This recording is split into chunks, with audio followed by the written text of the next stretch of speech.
Olá pessoal, tudo bem? Aqui é o Rui Caminha, junto com Kathleen Siqueira, do The Hub, gravando mais um episódio do The Hub Talks com Paulo Barcelos, nosso convidado de hoje.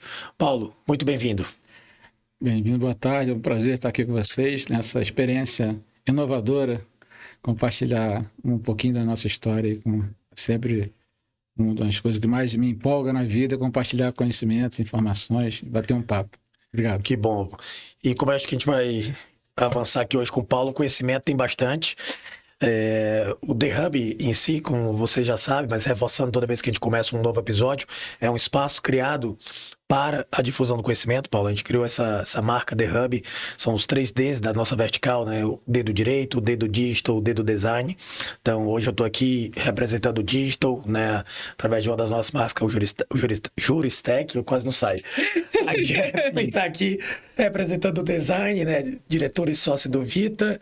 E você, meu caro, representando os 3Ds simultaneamente, que eu sei que você tem atuações aí no direito, no digital e também no design, né? E também no design. Também no design mais recentemente. E aí, turma, a ideia é o quê? Como é que a gente vai mesclar aqui, Paulo? A gente queria... Eu conheço um pouco o seu currículo, mas talvez o público não conheça, né? Então, quem é o nosso público? Todo mundo que se interessa por essa interseção de fatores do direito, que está buscando uma nova forma de atuar, mesclando processos administrativos, você tem um passado muito bom, tecnologia, design.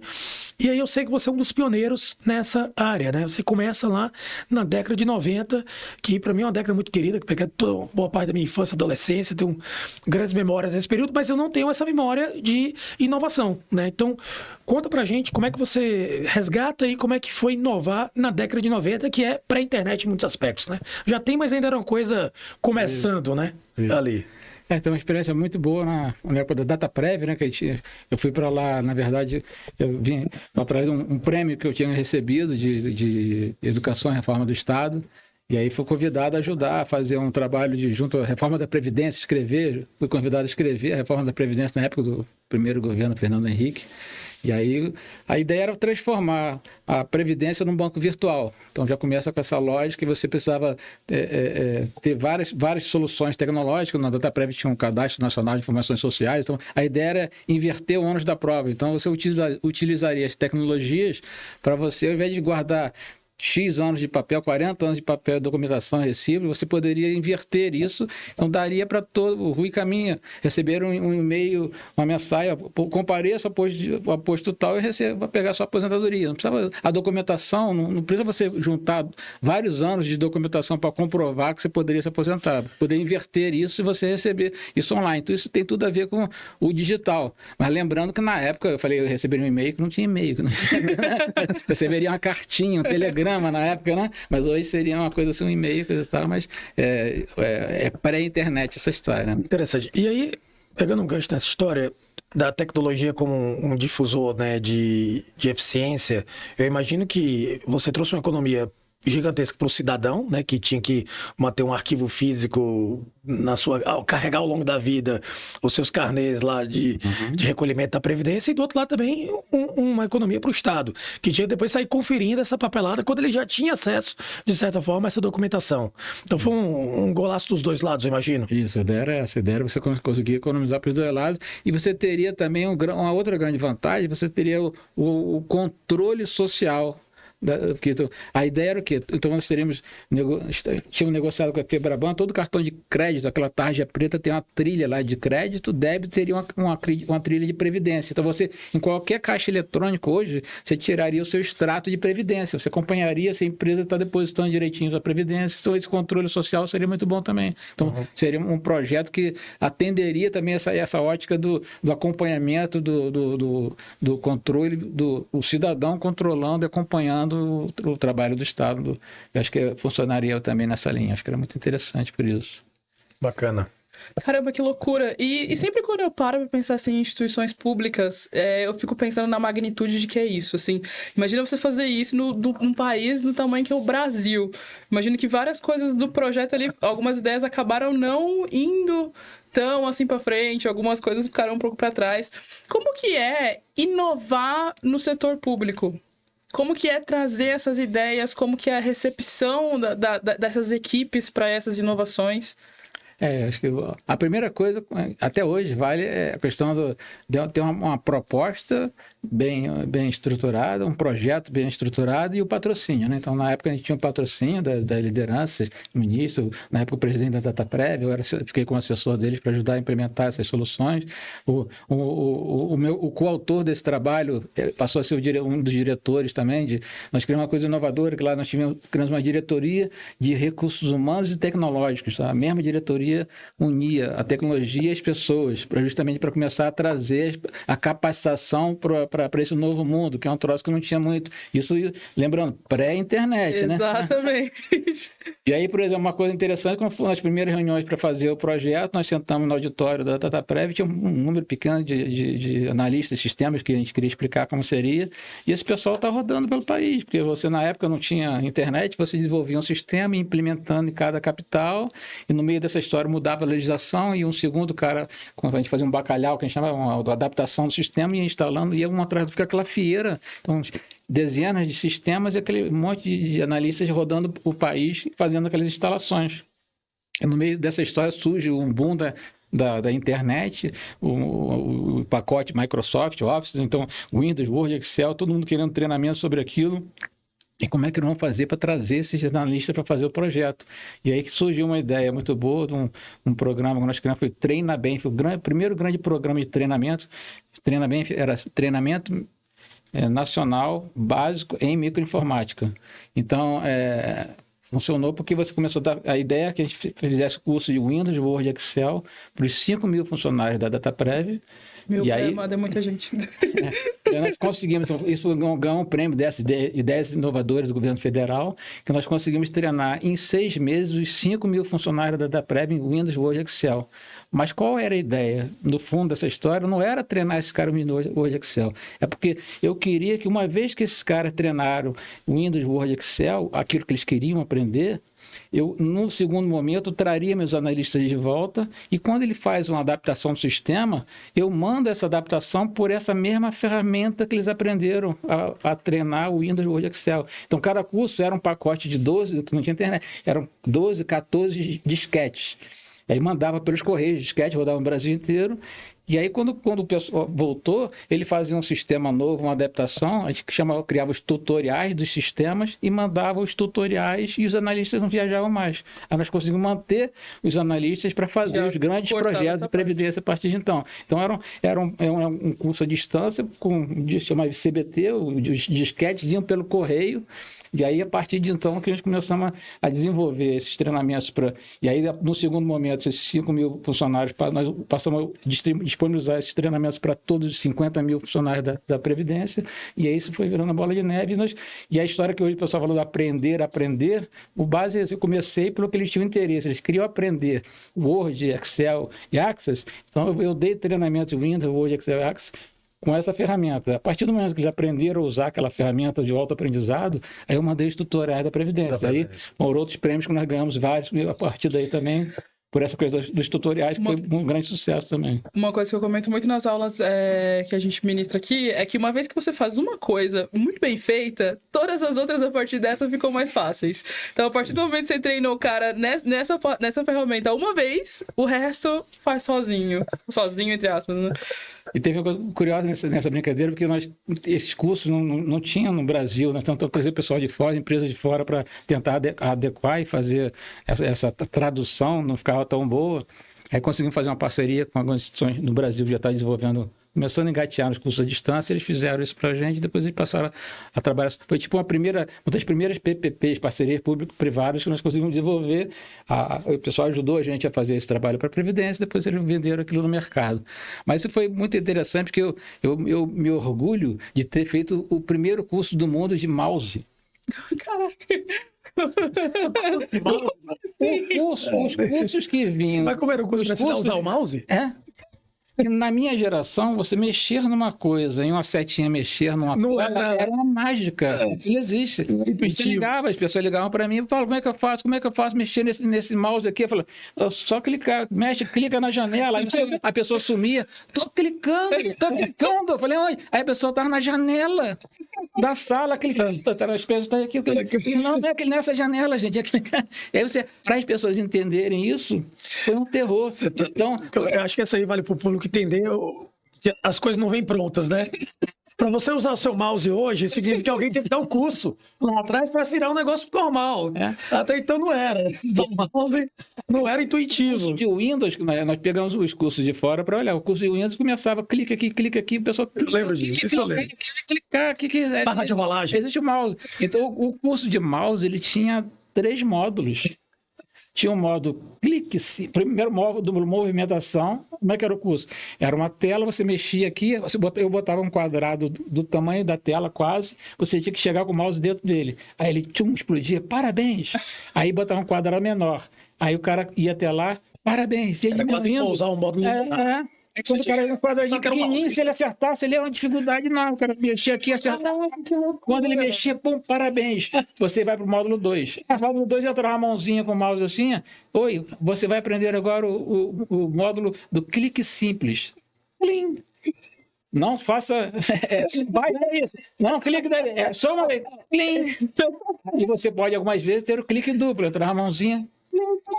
Cara, que loucura. E o clique com a mão direita? Aí era o terceiro módulo. Isso é sensacional. Eu orgulho de ter feito o primeiro curso de treinamento de mouse do mundo. Legal. Ô, Paulo, voltando um tópico que a Kelly comentou dessa questão de você inovar no setor público, pelo que eu imagino, pelas dimensões, inclusive, do que é o setor público, porque é a área que vai servir todo um país, no nosso caso aqui uma federação com mais de 220 milhões de pessoas, que é o caso da Previdência, eu imagino que você tem que ter, um dos fatores que você falou aqui, algumas coisas interessantes, que na área de RH, você foi para desenvolver de RH com tecnologia. Sua formação é em administração com engenharia, né? Com doutorado em engenharia. Então, eu já pensando aqui, isso aqui é um tripé que você construiu boa parte da sua carreira, administração, processos e pessoas, né? E é isso, a tecnologia sendo um meio para você pegar esse tripé, né? Te alicerçando ali aos seus projetos. Então, faz sentido essa questão, você tem que ter projetos, você tem que ter pessoas, você tem que ter a tecnologia atuando para um determinado fim. Isso, captou bem a ideia, é justamente por isso. Então, eu fiz sou graduado em administração e no mestrado eu até busquei, eu fiz 3 mestrados em paralelo, em administração, economia e engenharia, mas só obtive o título de dissertação pela COP, né? Mas era na COPIAD, na Instituto de Economia Industrial, na COP. E aí isso foi interessante porque a matéria de estratégia, que era a minha praia principal, eu fiz no mesmo semestre nas três faculdades. Na administração, então, olhar para o Michael Porter, o pessoal lá de Harvard. Na economia são Dose, o Nel, e na economia o pessoal de Schumpeter, o Nel Schumpeterianos, e na COP também o pessoal mais para aplicações tecnológicas, tal. E aí, essa experiência foi bastante interessante, me ajudou a entender a necessidade de ter o pé nos processos, nas pessoas e nas ferramentas também, nas tecnologias. E aí, quando chega no doutorado, minha tese chama Estratégia Aprendizacional. É um neologismo que eu criei, porque isso hoje é legal, o lifelong learning, tudo isso está na moda, mas quando eu escrevi isso lá na década de 90, história de aprendizacional, aí eu tive sorte que meu orientador de mestrado, doutorado, era um professor de Harvard, tal. Então ele me ajudou a construir, porque o Peter Drucker e vários autores na época estavam falando da sociedade do conhecimento, e aí eu falei, então o importante da estratégia é aprender mais rápido que os outros. Que a estratégia competitiva, não basta competir, estratégia organizacional, não é só organizar, estratégia institucional, não quero institucionalizar, eu preciso aprender mais rápido que os outros. Hoje todo mundo é consenso, isso jamais na época não era tão claro isso, então é importante você aprender. E daí que eu fiz uma pós-graduação no meio desse mestrado de Educação e Desenvolvimento de Recursos Humanos, para estudar todos esses caras que escreviam sobre educação, coisa e tal, para começar a ajudar a montar essas metodologias, e acabei conhecendo as tecnologias, comecei com a educação à distância, e aí a metodologia tem traduzir em processo, como é que eu vou implementar essas coisas. Então, esse tripé está sempre vivo. Essa questão que você falou do aprender, e eu queria também ver um pouco da Kathleen, que é professora, sobre esse assunto, e também ensina um tema novo que é ligado ao Bijolol. Uma frase que eu uso muito nas minhas apresentações, que é uma frase do Alvin Toffler, que é uma referência do futurismo, né? E o Alvin Toffler fala sobre a importância dessa estratégia de aprendizacional. Isso. Pronto. Que ele fala o seguinte, os analfabetos do século XXI já não vão ser mais as pessoas que não sabem ler ou escrever, mas é aquelas que não são capazes de aprender, desaprender e reaprender. O que é isso, senão uma estratégia de você estar continuamente se educando, né? E se Educacional. E se reeducando. Porque você também tem que parar você tem que aprender algo, depois saber que aquele conhecimento já não serve mais. Sim. E aprender algo de novo. Eu tenho uma sensação de que tudo aquilo que parece muito consolidado é o que justamente as coisas que a gente precisa mais questionar e ir atrás e reconstruir aquelas ideias que estão muito formatadas. E eu acho que isso muito é o momento. Estava comentando na década de 90 como foi a introdução dessas tecnologias que hoje, pra gente, é tão natural. Mas hoje a gente também vive uma era muito, muito complicada em relação às informações que a gente recebe. A gente recebe muita informação ao mesmo tempo. Todo mundo se sente muito entendedor de tudo e não se coloca nessa posição de aprender, desaprender e aprender novamente. Sim. Isso é uma loucura, né? Isso E eu acho que isso não é nem geracional, porque o mais antigo vai ter sempre aquele negócio de se fixar, às vezes, na sua época. Mas o mais novo, o mais jovem também, ele também fica numa situação de crítica ao mais antigo, também não está muito afim de aprender. Depois que ele aprendeu aquele modelo, ele acha que só tem aquele. Então, isso não é nem geracional de coisa, isso é coisa de gente mais velha, não. Não, é todo mundo. É todo mundo, tá todo mundo no mesmo barco, tá todo mundo cometendo esse mesmo erro. É mesmo erro, acho que não depende de idade. É uma síndrome de adolescente eterna. Na semana, recentemente, eu estava num evento no Conselho Regional de Administração lá do Rio, que me chamaram para fazer em setembro, é o mês do administrador. Eles fazem um evento anual, aí me chamaram para falar, fizeram um evento sobre a era da inovação. Aí me chamaram para fazer uma palestra lá, foi uma palestra correlacionando a inovação com inteligência artificial. E aí uma das frases que mais ouvimos lá, que nós discutimos toda hora, que o novo não morre porque o velho não se deixa morrer, né? Você não consegue criar o novo porque o velho o velho não morre, o novo não consegue nascer. São coisas nesse tipo. Então, a dificuldade mesmo. Você vê, normalmente, você chegar num terreno baldio, é muito mais fácil você construir uma casa, um terreno vazio, do que você derrubar um prédio para fazer um prédio moderno. Então esse tipo de coisa está em voga. Então, a estratégia aprendizacional, ela está relacionada a isso. Eu preciso garantir que a organização tem uma estratégia focada no aprendizado, mas eu tenho que ter também um processo de aprendizado focado na estratégia. Que se as pessoas não souberem, não aprenderem o que é a estratégia, elas não vão conseguir trazer as tecnologias, os processos.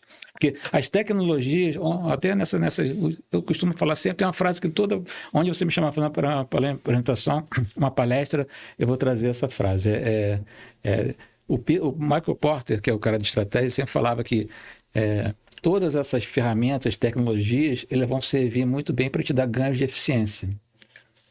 E aí tem uma frase que eu completo essa frase com uma citação de um professor americano, Benjamin Trego, que ele fala: a última coisa que uma empresa que está indo na direção errada precisa é chegar lá com mais eficiência, né? Você está indo para o precipício, eu te dou uma motocicleta fantástica. Não entendo. Então, primeiro, por isso que é importante associar a estratégia, a direção, e aí você... Então, o que você vai utilizar, né? Nesses eventos? Que ferramenta que eu vou utilizar? Qual tecnologia que eu devo utilizar?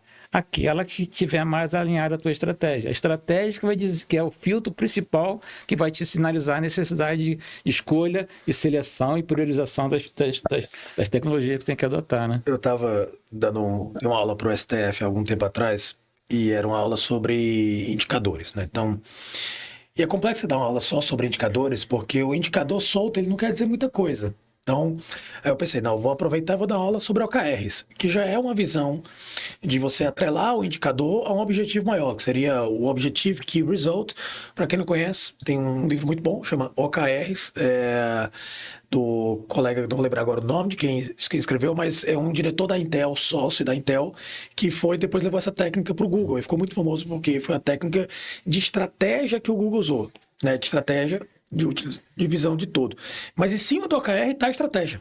né? Então, assim, o indicador sozinho, você vai ter uma visão muito imediata, o OKR você tem uma ideia de onde você está chegando, mas ainda assim você tem que ter cuidado, porque senão você vai só chegar no precipício mais rápido. Então, essa frase me parece muito verdadeira. Conceitos e ferramentas são só conceitos e ferramentas. Se não tiver alguma coisa ali amarrando, principalmente alguma mente por trás daquilo, amarrando e direcionando as coisas, vai parecer que você está fazendo só por fazer, né? Vai ficar uma coisa bem solta. Ô, Paulo, você, pegando ainda dessa estratégia aprendizacional, uma coisa que eu, agora falando de mestrado, falando um pouco do meu mestrado, que é na área de sistemas da informação, que está super em voga, é o termo ambidestria organizacional, né? A capacidade de você conduzir os dois pratinhos simultaneamente. Então, de um lado aqui você está, né, fazendo muito bem o que você tem que fazer hoje, e do outro lado você tem que estar olhando o que está lá na frente. Faz sentido, e eu acho que isso bate com a sua estratégia também, não acha? Isso. É importante, por isso que eu digo, é importante você estar aprendendo o tempo inteiro.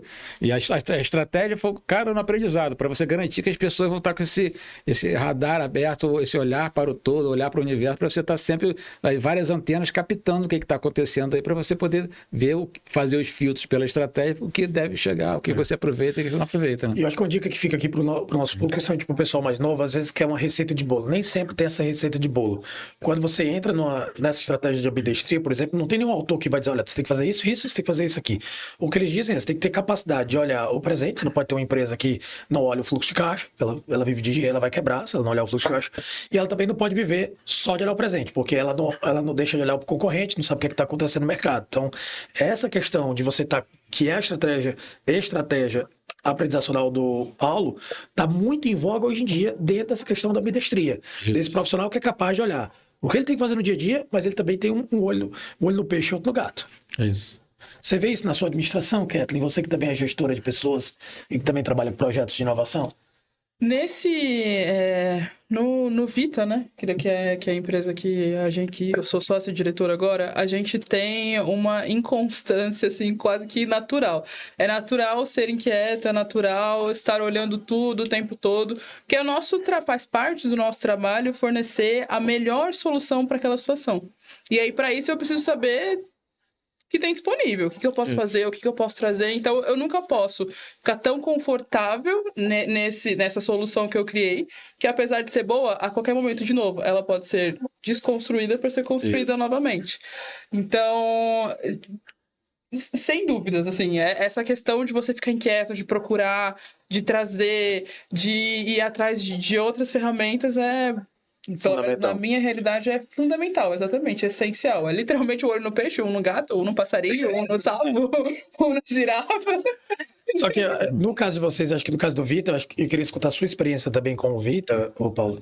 Tem uma coisa que eu sei que uma das formas do sucesso do Vita foi a capacidade de unir a criatividade, que é uma coisa muito importante, mas também de criar um fluxo para a criatividade, para que ela não virasse também só um monte de post-it em cima da mesa, uns Playmobil solto e umas ideias voando e ninguém sentando na ideia e o negócio não acontece nunca, né? E essa é outra dificuldade também. Que é trazer para a realidade. Como é que você traz o criativo para a realidade? Exatamente. Como que você traz toda essa força que chove literalmente como se fosse uma tempestade, como se fosse um brainstorm o tempo todo. Como que você traz isso e beleza, vamos criar uma metodologia em relação a isso? Porque toda essa força inicial, essa animação, excitação que vem com a criatividade, se ela não for direcionada, morre e fica só ali no campo das ideias.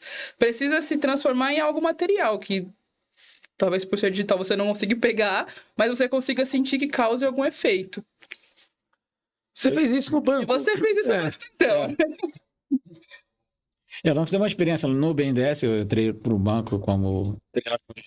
Em pouco tempo atuei como gerente de planejamento corporativo e atualmente eu estou na área jurídica, né? Uma mudança recente de governo, fui convidado a ajudar a estruturação do jurídico do banco. O banco, a gente brinca, financia do alfinete ao foguete, né? Então, cada área do banco, cada setor da economia tinha um departamento específico, uma área específica. Isso não é piada, não. Isso é verdade. É verdade. Né? Porque também financia os foguetes também, os satélites brasileiros e tal. Isso é verdade mesmo. Né? Então, tem várias áreas. Tem uma área de energia, uma área de petróleo, uma área de infraestrutura. Tem várias áreas e o banco apoiava toda essa. E cada área dessa tinha o seu próprio jurídico, um departamento jurídico, que era um cara especializado nas questões jurídicas relacionadas àquele setor, né? Então, e aí, com a criação dessa em 2017, 2018, foi criada essa diretoria jurídica que unificou todos os departamentos. Anteriormente, a gente tinha uma área jurídica que ficava basicamente contencioso e mais uns poucos departamentos relacionados a isso. E aí optou por criar uma diretoria jurídica e trazer todos os departamentos para baixo dela. E aí me convidaram para, me ajuda aqui a organizar esse troço.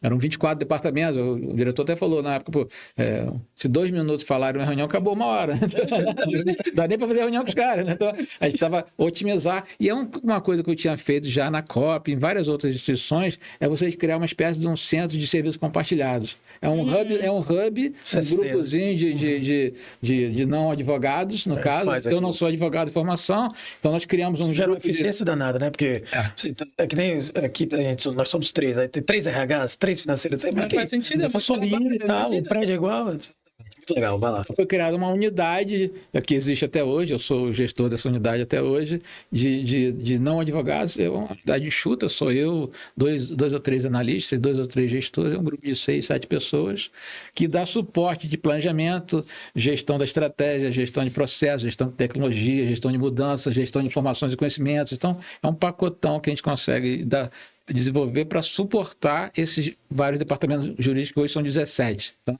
a gente dá apoio a esse pessoal todo.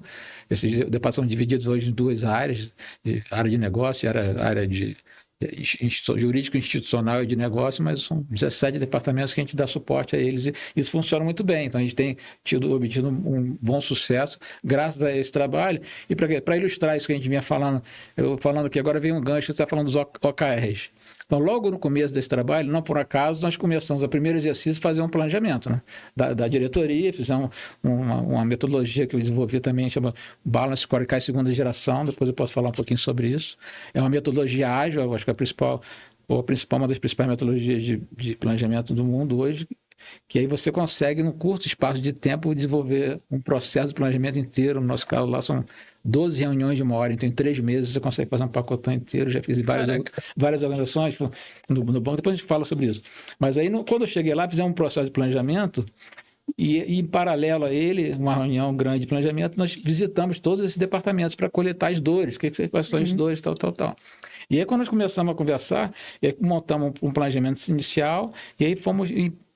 Por coincidência, estava rolando o planejamento do banco corporativo. Aí, como fui o interlocutor da área jurídica, da diretoria jurídica, juntou essa reunião. Aí, na primeira reunião, estávamos escolhendo indicadores, voltamos ao OKR, né? Os indicadores estratégicos. E aí, cada área tinha que escolher 2 ou 3 indicadores para compor o dashboard corporativo, né? E aí todo mundo discutindo lá o banco, as áreas operacionais lá do finalístico do banco, eu quero botar volume de desembolso em tal coisa, volume de dinheiro que apoia a infraestrutura, volume... Aí ele fala, mas eu não posso porque eu dependo do jurídico. Aí o pessoal do jurídico era meio que o zagueiro, né? Eu não posso assumir um compromisso que eu dependo do jurídico. Então, se não fosse jurídico, eu desembolsava tanto. E nessa discussão sobre as metas, eu conversei com o nosso diretor, eu fiz uma proposta que ele topou. Nós fizemos o seguinte, voltei na reunião seguinte e falei, vocês falaram daquela reunião sobre a dificuldade do jurídico, nós ficamos falando o seguinte, cada um de vocês vai me dizer quais indicadores que vocês dependem do jurídico, e nós vamos pegar esses indicadores todos e criamos uma cesta. E a participação nos lucros da área jurídica depende de atender 100% às metas dessa cesta. Então, as áreas jurídicas só recebiam sua participação nos lucros, que é uma graninha que anualmente o pessoal receberia de acordo com a medida que você consegue alguns resultados, bater as metas, se alcançasse as metas de todos os nossos clientes. Então, a nossa meta era bater a meta de todos os clientes. Caraca. Isso aí ajuda numa mudança mais de 7 de atrás. Esse discurso vai por terra, né?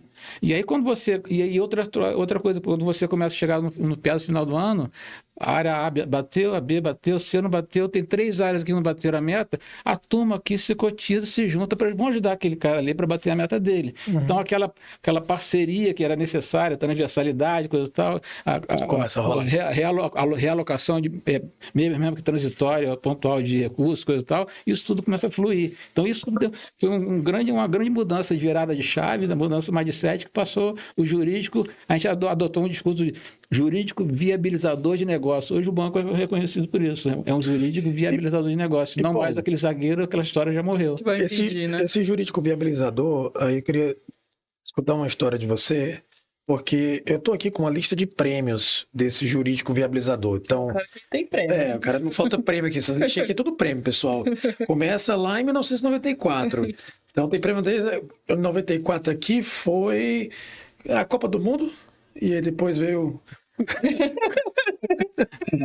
Não, mas brincadeiras à parte, a gente tem alguns prêmios que a gente já comentou do setor público, né? Que você ganhou ali na Prêmio FESP, o Concurso Nacional de Experiências Inovadoras da Gestão na Administração Pública Federal, aqueles ideias inovadoras na Previdência Social. Treina bem, né? Treina bem, bem. né? E mais recentemente você teve.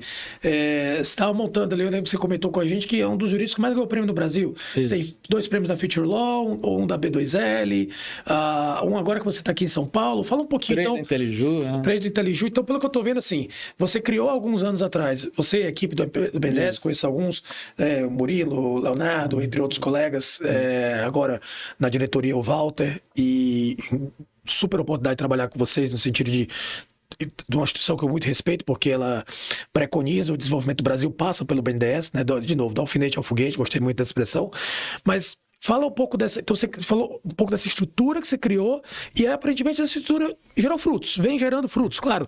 Né? Não existe um mar de rosa, ela está sempre em construção e tal, mas como é que foi a satisfação também de colher esses resultados? Tá. Você falou satisfação, me trouxe outro gancho que vou até ajuda a complementar a questão anterior.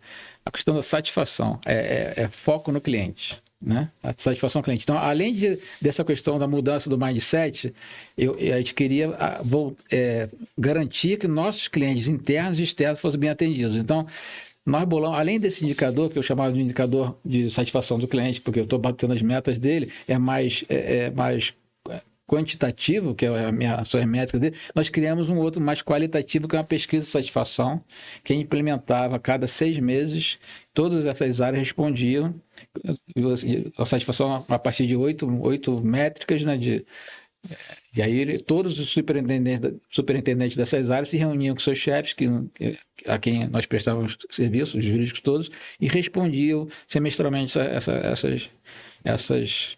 essa pesquisa.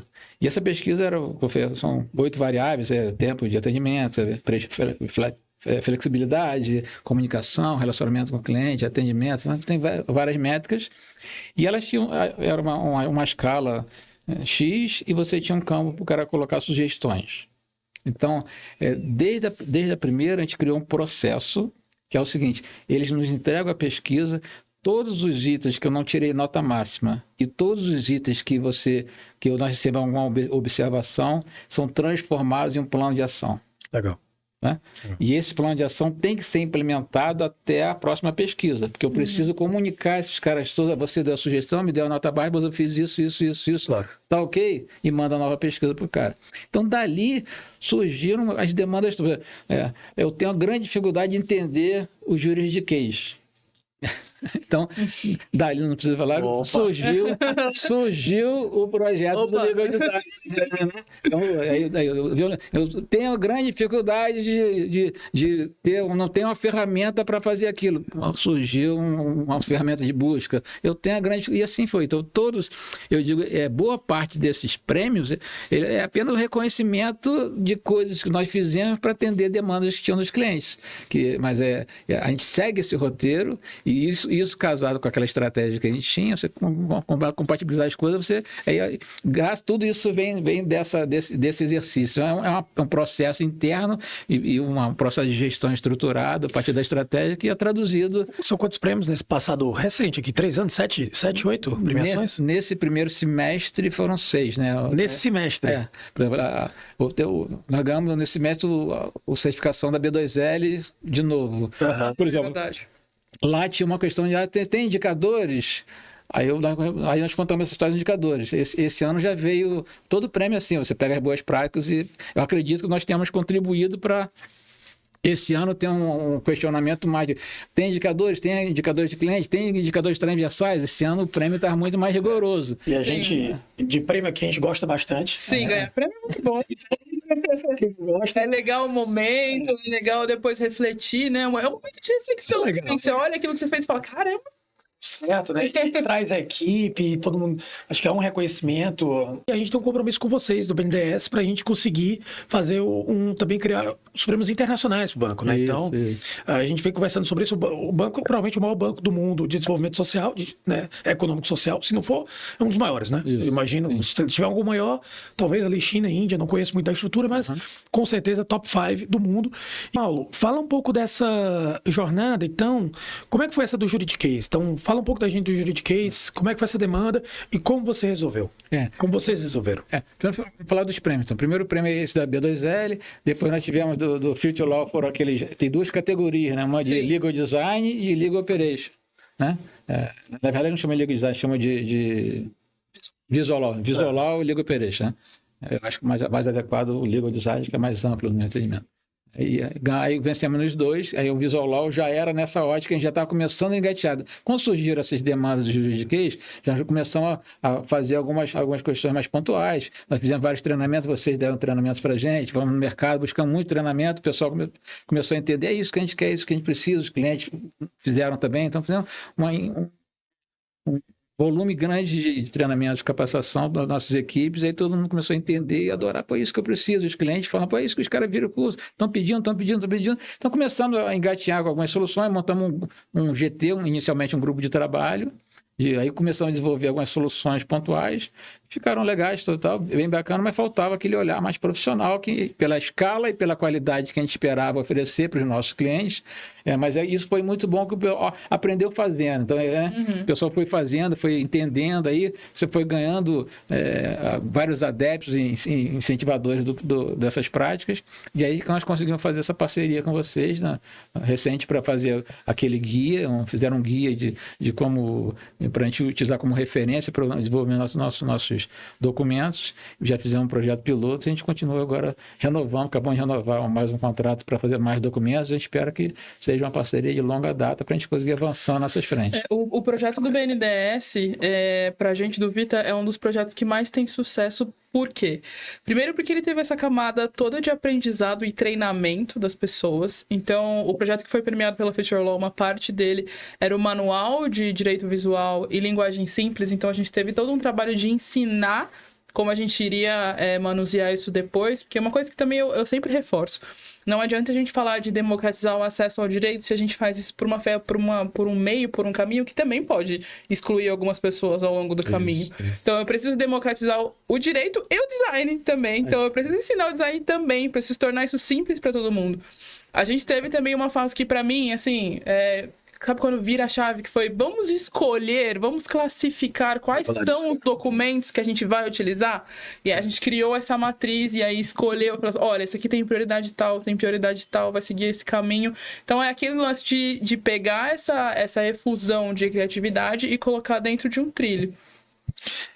Essa questão que acho que seria legal voltar um pouco no que a gente está falando da matriz, né? Porque Sim. foi feito um trabalho, pessoal, herculeano. Então, uma instituição como o BNDES, mas não só o BNDES, qualquer grande organização, pública ou privada, ela está assentada sobre uma coletânea de documentos, mas assim, é uma enciclopédia Barça de documentos, né? Então, no banco a gente revisou em torno de mais de 3 mil documentos. Então, quando você tem mais de 3 mil de algo... nós focamos só naqueles que estavam disponíveis na internet. É só isso, exatamente. A gente não foi nem nos analógicos, né? E disponível na internet no sentido, né, nem, assim, disponível online para o público. Assim, só para dizer, não tem nenhum problema de LGPD falar, porque todos os documentos que estão no site, que estão lá no site do banco, qualquer pessoa pode acessar. Eram mais ou menos 3 mil. Então, quando você tem 3 mil de algo, a parte mais importante não é só saber executar o trabalho, é a estratégia. Por onde você vai começar? Sim. Então, acho que fala legal, porque isso foi uma coisa que, até hoje, a gente já prestou serviço para mais de 500 empresas. E no banco, a gente teve, assim, não chegou a ter...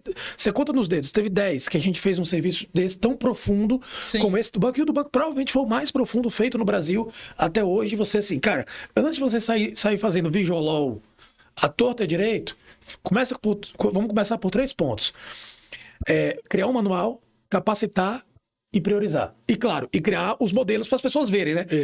Porque todo mundo é meu São Tomé também. E a gente criou ali 2 templates para as pessoas verem também como é que ia ficar. Fala como é que foi essa questão da planilha, da matriz. Vocês Bom, dois, né? a gente... Vou falar do meu lado, aí depois você pode falar do seu. Mas pra gente, o que era mais importante? Às vezes a gente recebe demandas aqui de clientes que veem o Visual Law só como uma forma de parecer diferente. No caso do BNDES, a primeira coisa que a gente percebia era que não era só para parecer, é que tinha um objetivo muito claro para aquilo estar ali. Aí você explicou coisa agora que essa era uma questão para vocês, né? Então, para a gente tinha que analisar primeiro a complexidade do conteúdo em si. Aquele conteúdo é difícil para as pessoas entenderem de maneira geral, e depois o quão difícil seria a parte do design. E aí você pode complementar um pouquinho. Porque do nosso lado tem aquela questão do indicador que eu já falei, então era uma métrica que todo mundo buscava alcançar e tinha esse comprometimento e as pessoas estavam convencidas da importância disso, que eles, embora na pesquisa tenha aparecido, mas no dia a dia eles viviam sendo questionados, mas não tem uma forma mais fácil de fazer. E aí aqui a questão da mudança cultural. E essa questão, eu acho que é fundamental, a lógica da estratégia. A gente precisa, essa questão, a estratégia é uma escolha, né? Então, você vai escolher fazer algo, você está abrindo mão de outras coisas. Então, uma questão central na estratégia é você conseguir priorizar. E aí, até metodologicamente, eu sempre falo que para você priorizar algo, você tem que primeiro definir os critérios de priorização. Depois de definir os critérios, você pega aquelas coisas que são objeto da priorização e joga aqui no funil. E aí, se deixar para escolher os critérios na hora, vira leilão. Sim. Então eu acho que nós fomos muito felizes na escolha dos critérios. A gente vê muitas organizações tentarem fazer... aplicar soluções em temas que não são aplicáveis. Eu falava sempre para vocês, eu lembro, temos que escolher os documentos que efetivamente são legal designáveis. Eu inventei essa palavra, né? Que tem um troço que é super dinâmico, vai estar mudando toda semana. Eu não preciso gastar tempo com isso. Vão atacar no que eles estão. Então, essa escolha desses documentos, a escolha dos documentos que terão maior visibilidade, porque existem documentos que eu não preciso vender ensinar missa para o vigário. O pessoal que já está aqui já estava comprometido, o nosso jurídico já estava convencido que isso é importante. Nossos clientes já estavam se convencendo. E os clientes dos nossos clientes que precisavam também ser convencidos. Então, quando você faz os documentos que atendem a esses clientes e aos clientes dos clientes, começou a pensar, tem um troço legal chegando aqui. Sim. O BNDES está me oferecendo um troço, uma linguagem que eu nunca tinha visto. Algo está mudando. Então, nós pegamos aqueles documentos de contratações, licitações, o público externo tem acesso àquilo. Sim, então, já mudou a chave. O pessoal já começa a perceber. Estão chegando coisas aqui, já fica mais fácil, já estou entendendo melhor, já fico mais confortável nessa interação. Bacana, então, teve um ganho importante nesse lado também. Bom, estou aqui avisando que a gente já tem que dar uma caminhada aqui para o nosso encerramentos. Mas tem um ponto da sua... Queria falar uma coisa aqui para o público, na verdade, pessoal. Muito legal essa conversa com o Paulo, porque quando a gente está falando desse movimento de legal operations, de eficiência jurídica, é um movimento jovem. E é legal que a cultura jovem vem, ela traz a ideia, a inovação e tudo mais, mas ao mesmo tempo também é importante reconhecer que tudo tem, as coisas têm um passado, né? Tem uma estrutura da qual ela veio. Então o Paulo tá nessa jornada de inovação literalmente há 30 anos, fechou agora, tá fechando 30 anos, né? Que tem, não é nem assim, que tem produção concreta dentro de inovação, então tem muita sabedoria aqui por trás. E nessa jornada de Legal Operation já há mais de 10 anos, quando a gente também não chamava Legal Operation. Eu lembro que a gente chamava no escritório de Legal Operation de Departamento Administrativo e Jurídico. Porque DAJ, que está até hoje, porque era o que tinha. Outros chamavam de controladoria. Então, isso aqui é um Legal Operations na prática. Então, assim, por questões de terminologia, isso aqui também é Legal Operation, é Legal Design, é estratégia. E também o conceito de inovação, né? Inovação é um montão de coisa. Não, a inovação, pessoal, surge quando o homem pega a pedra lascada, lapida ela e faz a primeira pedra lapidada. Pronto, ele sai da época... Aquilo ali, ele sai da pedra bruta para a pedra lascada. Pronto, aí está a inovação. Ele inovou naquele momento, ele faz a roda, o fogo, e foram as grandes inovações da humanidade. E língua, né, é outra inovação. Paulo, uma coisa que eu vi aqui na sua carreira, que eu acho que se destaca bastante, né, então, carreira universitária, vai para a DataPrev, vai para o banco, passa por consultorias e tudo mais. Mas tem um fato que você comentou aqui antes que acho que vale a pena falar para o público. É verdade que você leu mais de 1000 livros em um ano, Em dois anos, em 2 anos, É. foram 1.200 alguma coisa. 1264. Livros em 2 anos. Eu acho que isso fala muito sobre você, que tem que ter um pouco de resiliência para aguentar tudo isso, para poder chegar até aqui. Mas conta essa história dos 1.200 livros, que eu acho que isso é legal do mundo saber. Isso é legal. Você fala, pessoal, a importância de você ter o repertório, né? E aí o repertório e você ter uma curadoria, né? Então, isso é uma história boa, porque quando eu estava no mestrado, que eu convidei um professor de Harvard, que era o braço direito do Michael Porter, professor de estratégia lá em Harvard, né? Ele era o braço direito dele, é o papa da estratégia dos anos 80, né? E esse pessoal, em 1990, chegou ao Brasil, e aí eu convidei ele para ser meu orientador, ele falou, pô, dá para... Pode ser, mas eu falei, pô, eu queria ser que nem você. Ele falou, quer ser que nem eu? Aí ele trouxe mais 3 colegas que estavam vindo de fora também, de Harvard, de Stanford. Eles sentaram numa sala e viraram para mim, quer ser que nem a gente? Então é o seguinte, você já fez as disciplinas do mestrado? Já. Você tem 2 anos para entregar a tese, a dissertação, assim. Aí ele falou, então, a partir de hoje, nós vamos fazer um pacto contigo. Nós estamos numa sala assim, com a estante aqui do lado. Ele falou, a partir de hoje, nós vamos deixar todos os dias 2 livros nessa estante, tem que levar para casa, fichar, fazer um resuminho, uma ficha, né? E trazer a fichinha de volta e botar aqui. Se algum dia você falhar, nós desistimos de você. Tá bom, topei. Saí de lá, comprei uma mesa de plástico, uma cadeira de plástico, mudei para a garagem da casa da minha mãe e fiquei lá lendo todos os dias da minha vida durante 2 anos, né? Aí então, eu acordava de 2 horas da madruga até meio-dia, 1 hora, eu conseguia ler um, fechava, de meio-dia até as 8 eu li o outro, pegava um ônibus, ia até a universidade, botar ficha, pegar o livro.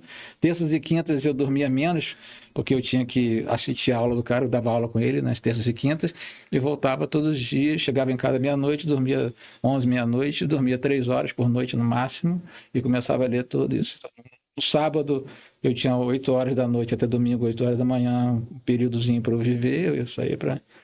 Mas e no domingo eu voltava para a leitura. Então, 1.264 livros depois, eu consegui bater a meta lá e defendi a dissertação, mas nesse período, que foi muito bom, eu digo que foi um grande período da minha vida, porque o volume de coisas que eu tive acesso, que esses caras foram os curadores, né? Eles escolhiam, era livro de tudo. Então, o que eu tinha que ler, ele era escolhido pelos caras. E nesse momento você começa a ler muito, você começa a escrever muito. E, por exemplo, em 93, 94, o professor é avaliado por publicações, né? Volume de publicações. Eu publiquei mais que os 34 professores somados da graduação. Aí comecei a ganhar vários desses prêmios. Então, daí que foi a partir de um prêmio sobre reforma do Estado, que eu escrevi com um colega meu, durante uma pós-graduação dessa, que foi esse convite para escrever a reforma da Previdência que nós falamos lá no início. Então, isso que começou a trazer esses convites e o acesso a várias pessoas, network. Você começa a escrever muito sobre vários assuntos e você vai participando de eventos, coisas e tal. Isso foi muito interessante, porque graças a isso que eu consegui avançar. Ainda dá para jogar uma bolinha no final de semana? Dá para jogar bolinha, meu joelho agora está ruim. Joguei muito futebol. Mas dá para jogar nessa época uma bolinha ainda? Eu jogava muito. Comecei jogando futebol de praia, depois joguei muito tempo de E aqui é de tricolor para tricolor? Saudações tricolores. Campeão da Copa do Brasil, não vou zicar não aqui, não vou falar nada de campeão ainda não. Não vou falar não, é melhor não falar. Mas quem Fortaleza é líder do segundo tricolor vem aqui, os tricolores, né? Tricolor, é verdade, azul, vermelho e branco. E se Deus quiser, branco, vermelho e preto. A cor do Fluminense é o Grenado. Grenado. Vermelho. Desculpa, Grenado. E o Diniz na seleção, tá bom? Eu tô... Tá recuperando um pouco, você acha mais de liberdade ali do time, tá jogando mais um futebol mais leve? Isso, futebol que gosta de Brasil. No Fluminense eu voltei a gostar, independente se vai ganhar ou não, você dá gosto de ver o futebol. Então, o Diniz tem esse poder, isso, né? Ele consegue fazer você gostar do time de novo, você se apega, porque você vê que o time tá jogando muito. Se ele conseguir fazer metade do que ele fez naquele fatídico Brasileirão de 2020 com o São Paulo, conseguir fazer algo parecido na seleção, eu já sou uma brasileira, né?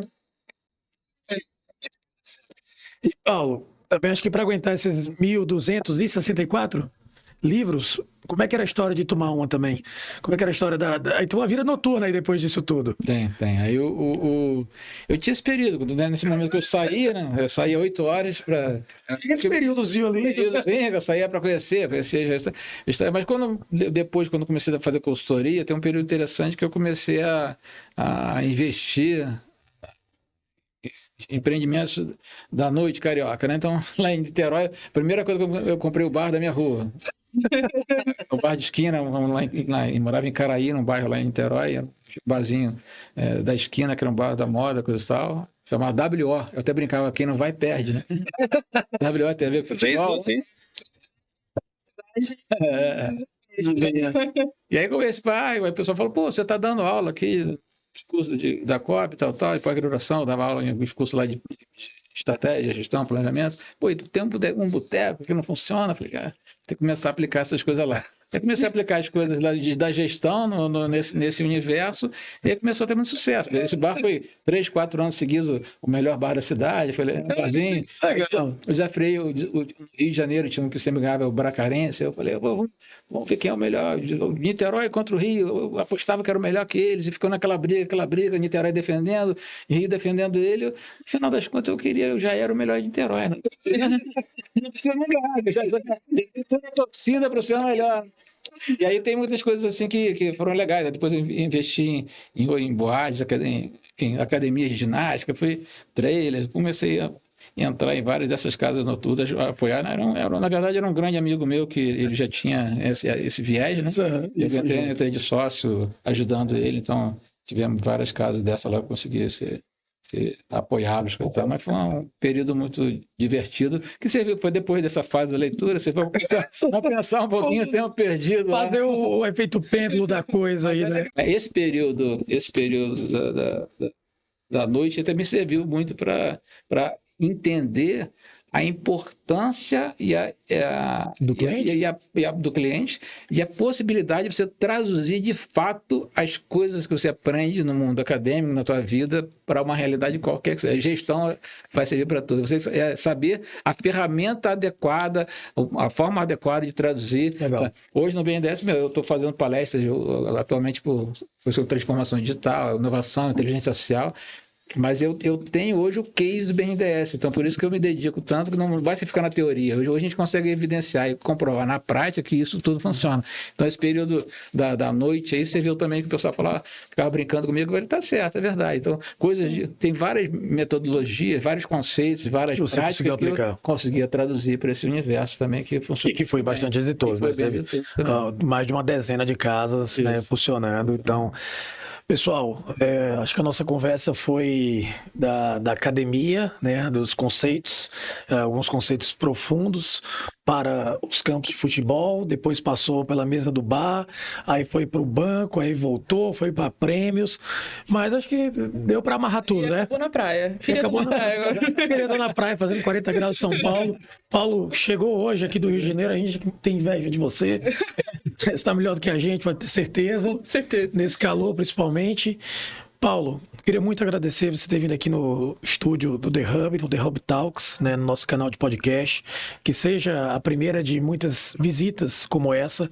E é isso, essas são as minhas palavras de agradecimento. Kathleen, por favor, você finaliza aí com o Paulo. Obrigada, Rui. Obrigada, Paulo. Obrigada a todo mundo que está acompanhando aqui a gente até agora. Esse é meu primeiro podcast também. Acho que a gente foi bem. Foi bem, foi legal. É um prazer estar aqui no The Hub Talks, aqui na minha casa, né? Pra mim é minha casa. Estou aqui todos os dias, pra mim é maravilhoso estar aqui. E falando de uma pessoa que eu tive um contato tão pequeno, mas que a gente percebe que aí vai história, né? Paulo, muito obrigada pela sua presença aqui, muito obrigada por compartilhar com a gente um pouco da sua história, um pouco da sua trajetória.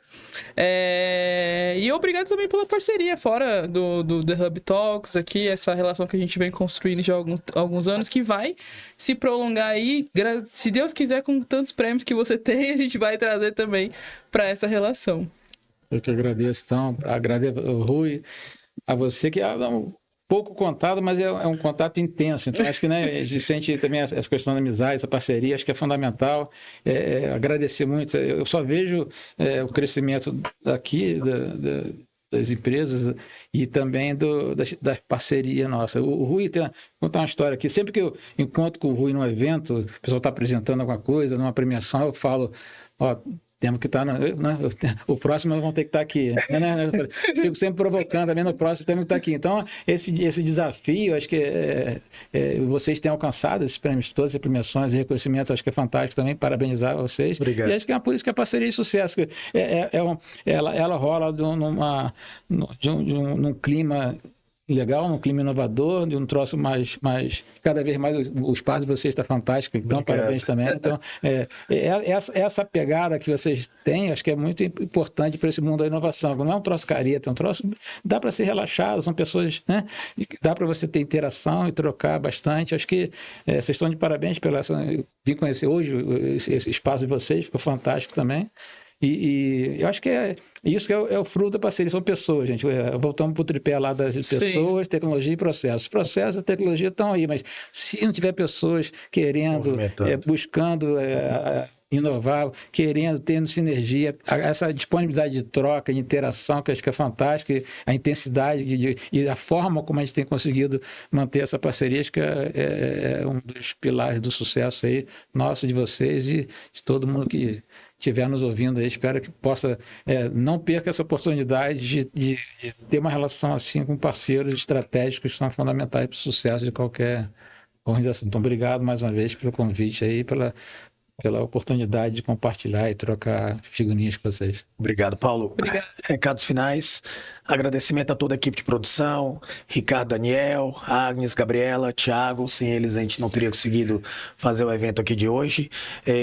Lembrando, se inscreva nos nossos canais do The Hub no Instagram, LinkedIn, YouTube, né? Então, a gente tem uma série de conteúdos que são públicos, gratuitos para vocês.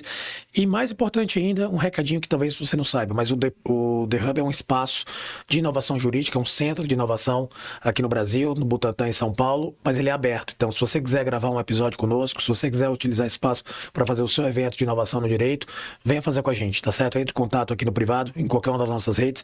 Com certeza a gente vai entrar em contato de volta com você e desenvolver um projeto juntos. É isso, pessoal. Muito obrigado a todos, obrigado pela audiência. Até a próxima. Obrigado, até logo.